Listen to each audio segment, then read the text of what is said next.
Проблем е што со промената на номенклатурата, одредени индустријски капацитети и компании во собственост на поприлично истакнати исторени опозиционери, ќе треба, и тука сме многу добри и предпазливи.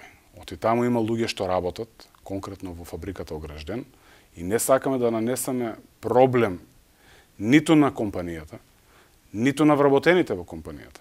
Јас имам мал милион информации од фабриката Огражден, од вработени, кои што ми се јавуваат и контактираат, оти не знаат како да им објаснат намештаните кои што живеат околу, а имаме десетици, ако не и стотици иницијативи за дислокација на фабриката Огражден заради белиот прав кој што се шири при работа на фабриката.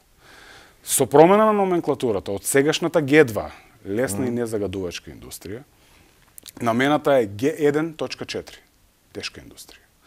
Согласно Законот за урбанистичко планирање, такви капацитети во близина, во непосредна близина на домување, таму имаме куќи, имаме згради, не смее да постои. Не смее да постои.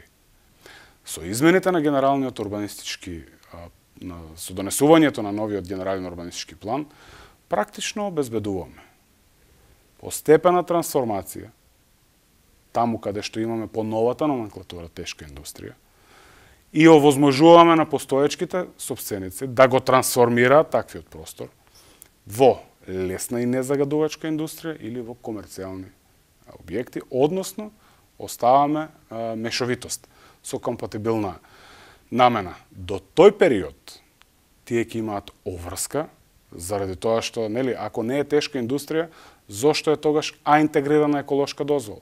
Баш заради тоа.